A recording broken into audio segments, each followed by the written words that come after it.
میرا سوال ہے کہ اگر جو آدمی غیر احمدی ہیں یا نان مسلم ہے وہ اپنے ریلیجن کو بالکل صحیح فالو کرتا ہے, جو ریلیجن اس کا کہتا ہے کہ یہ نہ کرو وہ نہیں کرتا چیزیں, اور جو کہتا ہے کہ کرو ساری چیزیں صحیح فالو کرتا ہے, وہ جنت میں جائے گا یا دوزخ میں؟ دیکھا مسلمان غیر احمدی کی بات کر رہے ہیں نا تم, یا کسی بھی مذہب کی بات کر رہے ہیں؟ کسی بھی مذہب کی ہیں, کسی بھی مذہب کی. پہلی بات تو یہ ہے کہ جنت میں اور جو دوزخ میں لے جانا یہ میرا اور تمہارا کام نہیں ہے, اللہ تعالیٰ کا کام ہے. جی. کس کی کیا نیکی پسند آ جاتی ہے یہ اللہ تعالیٰ بہتر جانتا ہے. ہیں جی. ایک حدیث ہے کہ دو آدمی تھے, دوست تھے, وہ ایک ان میں بہت نیک تھا, نمازیں پڑھنے والا, روزے رکھنے والا ہیں, جی. اور دوسرا جو تھا بڑا لاپرواہ, کوئی کام نہیں کرتا تھا نیکی کا. ہے تو جو نیک آدمی تھا نا اس نے اس کو کہہ دیا تمہارے لیے پھر دوزخ جو ہے نا وہ واجب ہو گئی, فرض ہو گئی, اب تو تم دوزخ میں جاؤ گے, تم کہیں اور نہیں جا سکتے. جی. ایسا موقع آیا, اللہ تعالیٰ نے دونوں کو اکٹھی وفات دے دی. اللہ تعالیٰ کے حضور پیش ہوئے, اللہ تعالیٰ نے اسے پوچھا جو کیا کرتا تھا دوسرے آدمی کو, جو نمازی بہت بڑا نمازی تھا نا, جی. اس کو پوچھا کہ تم اس کو کیا کہتے تھے کہ تم دوزخ میں جاؤ گے ضرور اور میں جنت میں جاؤں گا. تو اللہ تعالیٰ نے کہا جنت اور دوزخ میں جانے کا فیصلہ تمہارے پاس ہے یا میرے پاس ہے؟ جی. ہیں, اس لیے تم نے میرے اختیارات کو پہ قبضہ کرنے کی کوشش کی ہے نا, اس لیے تم اپنی نمازوں کے باوجود جو تمہاری نمازیں ہیں نا یہ تمہارے کسی کام نہیں آئیں گی. ہیں کیونکہ تمہارے اندر تکبر پیدا ہو گیا ہے نمازوں سے, ہیں جی. غرور پیدا ہو گیا, اس لیے تم تو جاؤ دوزخ میں. جی. اور یہ جو دوزخی ہے اس کے کوئی نیک کام تھا جو مجھے پسند آیا, جس کو تم کہتے ہیں نمازیں نہیں پڑھتا تھا, جی.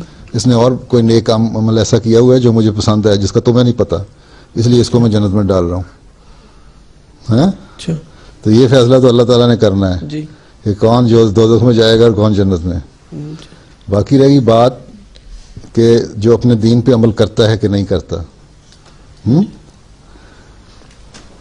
قرآن کریم میں اللہ میاں نے لکھا ہے کہ یہودی, عیسائی, صابی اور مومن جو بھی ایمان لایا اور نیک عمل کیا ہے اس کو اللہ تعالیٰ اس کو بخش دے گا. ٹھیک ہے نا, اللہ تعالیٰ کی رضا حاصل کرنے والا ہو جائے گا وہ. ٹھیک ہے نا. اب سوال یہ ہے کہ جب یہ ہو جائے گا تو پھر مسلمان ہونے کی کیا ضرورت ہے؟ عیسائی بھی اور یہودی بھی اور صابی بھی ایک ہی برابر ہو گئے نا, تو مسلمان ہونے کی کیا ضرورت ہے؟ ٹھیک ہے. پھر اور مسلمان جو ہے ان کو حضرت مسیح علیہ السلام کو ماننے کی کیا ضرورت ہے؟ ٹھیک ہے نا, سوال اٹھتا ہے نا. تو حضرت مسیح علیہ السلام نے اس کا یہ جواب دیا ہے کہ یہ ہو نہیں سکتا کہ کوئی انسان اگر اپنے مذہب پہ کامل طور پر ایمان لاتا ہے. ہیں پہلی بات تو دیکھو نا, عیسائیوں وغیرہ کی تو دیکھ لو تم, جتنی پہلی مذہبی کتابیں نا اصلی حالت میں نہیں ہیں, بدل دی گئی ہیں. ہیں چاہے وہ یہودیوں کی ہو, عیسائیوں کی ہو, یا ہندوؤں کی عید ہو یا کوئی ہو, ساری بدلی گئی ہیں. ہیں اور مسلمان بھی قرآن کریم کی جو تفسیریں کرتے ہیں وہ عجیب کرتے ہیں. پہلے انہوں نے کہا کہ 500 آیتیں منسوخ ہیں, جن کی سمجھ نہیں آئی انہوں نے کہہ دیا منسوخ ہیں یہ آیتیں, قرآن شریف میں نہیں ہیں. پھر آہستہ آہستہ حل کرتے کرتے کرتے 5 آیتوں پہ آ گئے. بہرحال حضرت مسلم صاحب نے کہا قرآن شریف کا ایک حرف بھی منسوخ نہیں ہے. قرآن شریف اسی طرح کامل ہے, مکمل ہے, اور ہدایت کا واسطہ ہے ہم سب کے لیے. آپ نے فرمایا کہ اگر کوئی شخص یہودی ہو, عیسائی ہو, صابی ہو, صابی کا مطلب ہے کسی بھی مذہب کو ماننے والا, وہ جب تک عمل صالح کرتا رہے اور ایمان میں مضبوط ہو رہے, اور جو اگر وہ اپنی کتابوں پہ ایمان لائے گا جو اس کی اوریجنل ٹیچنگ ہے تو وہ یقیناً, کیونکہ ہر نبی نے آنے والے نبی کی پیشگوئی کی ہے, تو آنے والے نبی کو مانے گا. جب وہ آنے والے کو مانے گا تو وہ ایماندار ہو جائے گا. اور پھر آخر میں حضرت خاتم الانبیاء صلی اللہ علیہ وسلم حضرت صلی اللہ علیہ وسلم کی ذات ہے.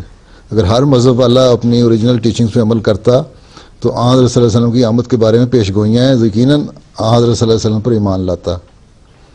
ٹھیک ہے. اور مسلمانوں کے لیے حدیث میں بھی آیا, قرآن شریف میں بھی آیا آخری زمانے میں مسیح اور مہدی موعود کے آنے کا.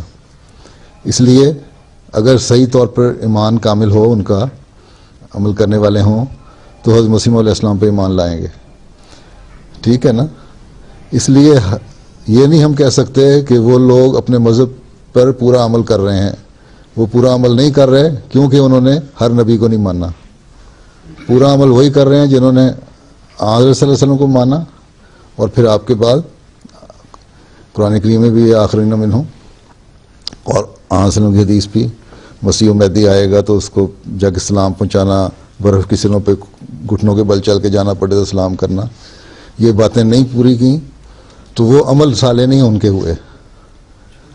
ٹھیک ہے نا. اس لیے ایمان کامل نہیں ہوا ان کا.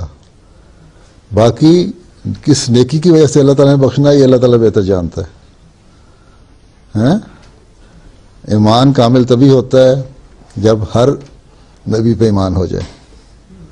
ٹھیک ہے نا. اب قرآن کریم میں آتا ہے نا, والذین یؤمنون بالغیب ویقیمون الصلاۃ ومما رزقناہم ينفقون, الذین والذین یؤمنون بما انزل الیک وما انزل من قبلک وبالآخرۃ ہم یوقنون. حضرت مسیح علیہ السلام نے فرمایا کہ میں نے بہت سوچا کہ پہلوں کے نبیوں کے بھی ایمان لانے کا ذکر ہے اور حضرت صلی اللہ علیہ وسلم پہ بھی ایمان لانے کا ذکر ہے, تو میرے پہ ایمان لانے کا ذکر نہیں ہے, یعنی حضرت مسیح علیہ السلام پہ. تو کہتے جب میں نے سوچا تو مجھے یہ اللہ تعالیٰ نے سمجھایا وبالآخرۃ ہم یوقنون, جو ہے نا آخرت ہم یوقنون کا مطلب ہے کہ جو مسیح موعود آخری زمانے میں آئے گا اس کو ماننا. ٹھیک ہے. تو یہ اللہ تعالیٰ نے جو ہدایات دی ہوئی ہیں مسلمانوں کو ان پہ عمل بہرحال کرنا پڑے گا. پھر سورہ جمعہ میں بھی آیت ہے اور جگہ بھی ہے. پھر قرآن کریم کہتا ہے کہ حضرت عیسیٰ علیہ السلام فوت ہو گئے ہیں, کوئی انسان نہیں جو زندہ رہ سکے,